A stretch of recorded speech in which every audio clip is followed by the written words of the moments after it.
Hello, beautiful people. It's your girl Gine and it's Gine Signatures. Welcome you all. Welcome my new subscribers and I welcome my old time subscribers. So today I'll be making this beautiful gown. This beautiful gown. So for the posterior part, I made use of cage busting. I did not show how I did that in this place, so I'll be scheduling a different tutorial to that effect.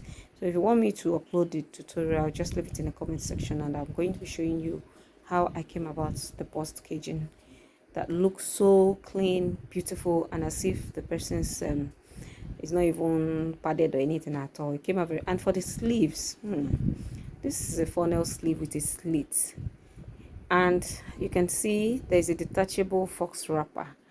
So my client requested for that she wants it detachable, so there will be a press button by the side. If you want, you can use husband and wife, but I used a press button to that, so that if she does not want, if she wants to remove it, you can just remove it easily like that. So now the next thing I'm going to be doing basically now is to cut the skirt part first. So if you are used to my channel by now, you should know how to cut a very beautiful basic skirt.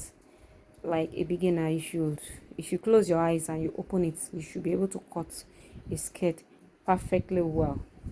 So given the length of my client's gown, I removed the half length from that, and the remaining length is what we'll be using for the lower part of that, will serve like a skirt part. So I'm going to be cutting both the front and back together. That is why the back is longer, because of the zipper. So I got my waist to my hip and then waist to knee. So I'm trying to impute my measurements as required. So if you feel you don't understand all this, I have, even the last tutorial uploaded, I did something detailed on this cutting of the skirt. So you can just do well to check that out, because I'm sorry, I'm so tired. I just had to do this voiceover because I have loads of work waiting for me. So please, I beg your pardon for that. So I didn't really want to force forward this place too fast. That's why I just like left it like this. So please just watch and you're going to be getting everything as you see it like that. So if you're new to my channel, like I said, I have tons of tutorial on how to go about this on the channel already. So you can just please kindly do well to check that out. Thank you.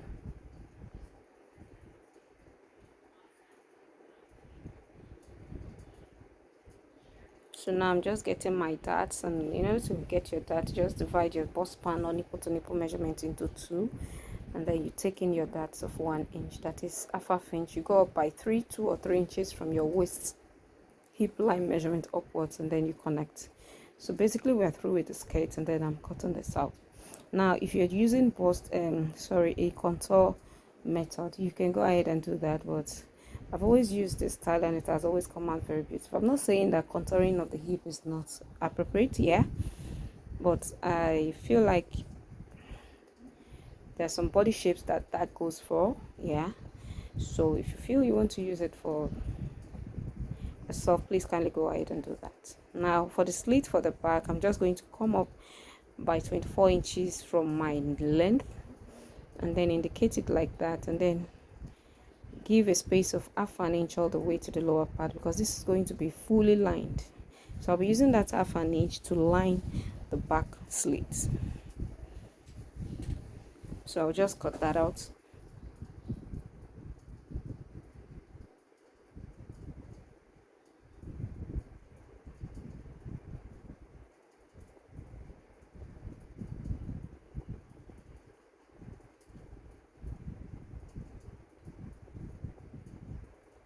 And then slit open the zipper side.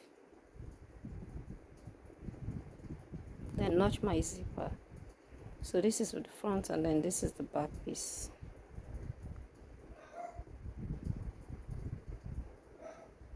So I'll setting this aside and then we'll go over to the half length. Now for the half length, I'll be drafting this on the paper first. So I have my paper on the table like so. It's a simple paper, I'm not folding into two. But when I want to cut on my fabric, I'm going to be cutting it on fold. Now I'm going to be getting my bust band measurement divided into two and then add half an inch, and then I'll draw that on a straight line like so. So this is like a basic body. So I already have my bust point, my under bust measurement, and my waist measurement, and then the allowance. And then I went up 2 inches from my bust point for my chest line.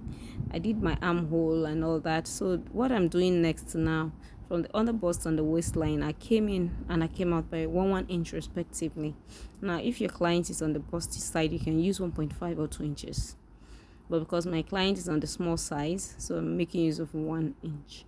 So I'll just come down by half an inch from my bust point and then carve it out to meet the 1 inch that I came down with from my under bust. Now for my chest line, if you, depending on how deep you want your neckline to be. So for my client, she does not want much of the thing exposed. Even on Susie, that is my mannequin, it's not really the actual size, so that's why it's looking as if it's showing the bust. No, when my client wore it, it was not showing her bust at all. So I went up by 2 inches from my chest line. You can go up by 1 inch, you can go up by 2, you can go up by 3.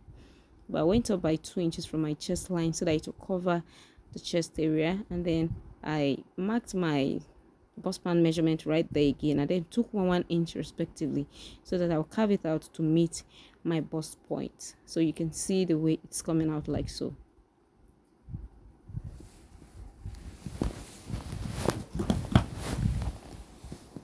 So you can see I just want to blend it in so that we won't have any sharp edges right there. Like so. So this is what we have. So you can see that our bust is sitting pretty.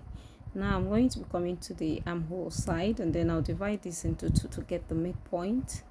And then I'll put back the darts that I took so that I won't have a shot from my while sewing. So let me carve out the armhole like so.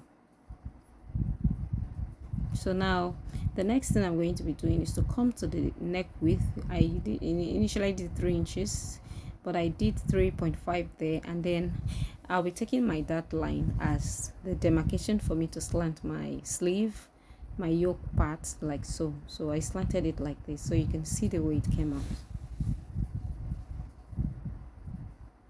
Now the next thing to do is to get my bust measurement divided by 4, and then you add back the dart that you took there, and then you add your sewing allowances.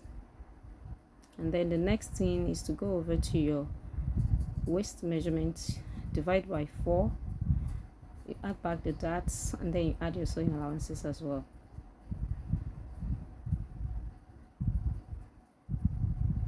And then you connect.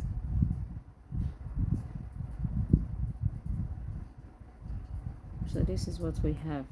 So now for the neckline, I will return that I used for the chest line and then extend it like so, and then carve it out for a new armhole, as you can see. So by the time I sew everything back, it will come back to the normal side.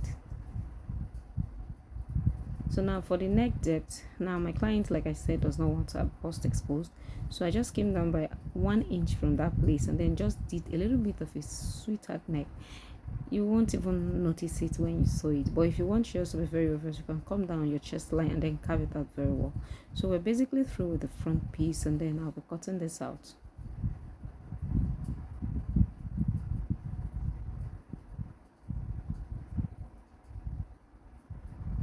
So in order to avoid folding at that part, I'll just come by 0.25 inches and then cut that out. That's what I just remembered before cutting it.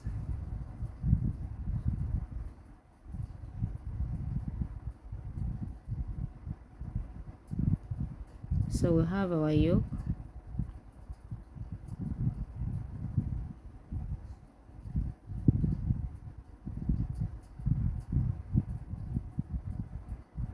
our side bust,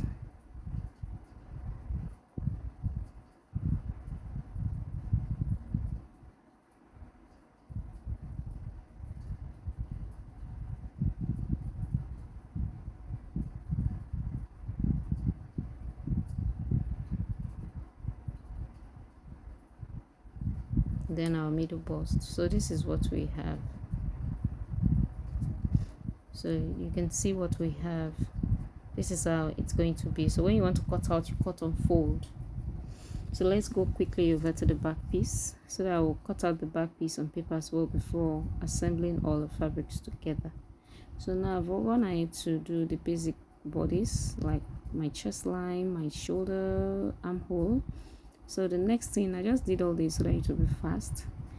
The next thing is to get my bust measurements, and of course I added my zipper allowance as you can see, and then added 2 inches for my sewing allowance. Came to the waist, divide your waist by 4, add 1 inch for that, and then 2 inches sewing allowance or any allowances of your choice.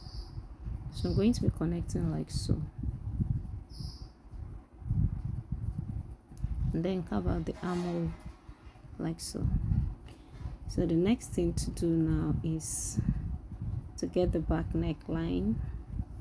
So for the back neckline, this is entirely your choice, but before doing that, let me just do my darts. Divide my bust span measurement into 2, and then I marked it, and then I'm coming down by 1 inch from my chest line, and then I'll take in my darts respectively.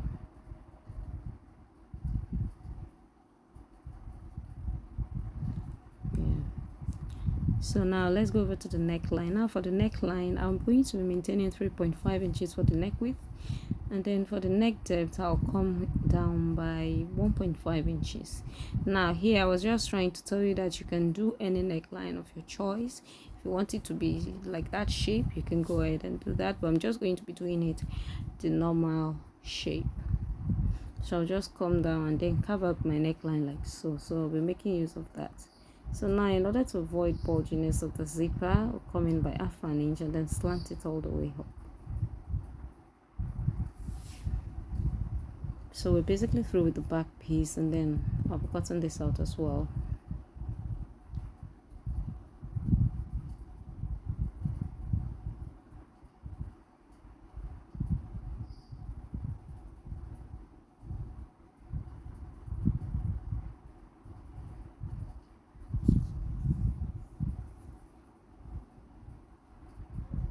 So this is what we have. So I'm going to be cutting all these on my lining and on my fabric, iron estay to everything, and then couple it out, and then I'll be back to show you. Like I told you, I did bust caging for this. I'll be showing a separate tutorial on how I achieved that, and it came out very beautiful. So if you want me to do that, you can leave it in the comment section. I already have a tutorial on how to do that I'll be showing you. So as at this point, I've gone ahead to, this is another day. As you can see, I'm wearing another fabric. That was the second day. I couldn't continue that day again, and so that's why the camera angle was looking somehow. So please, sorry about that. So that's the back piece. I've gone ahead to join them together, and this is the front piece. As you can see the inside, and then I've joined the sleeves as well. So the next thing for me to do, I beg your pardon, the yoke for the front. So now I'm just going to join this together on the shoulders, close it up, and then fix my sleeves. I didn't show the tutorial on how to make the sleeve, but if you want me to show you a tutorial, I'll gladly oblige. So leave it in the comment section and I will do that. So you can see this tutorial was not complete because I was just tired when I was doing this tutorial. So please, if you have any questions, kindly leave it in the comment section and I'll be ready to answer you. So thank you all to my amazing subscribers. If you want me to show you how I did that detachable wrapper too, please leave it in the comment section. Thank you all and God bless you all. See you all on my next tutorial. Ciao.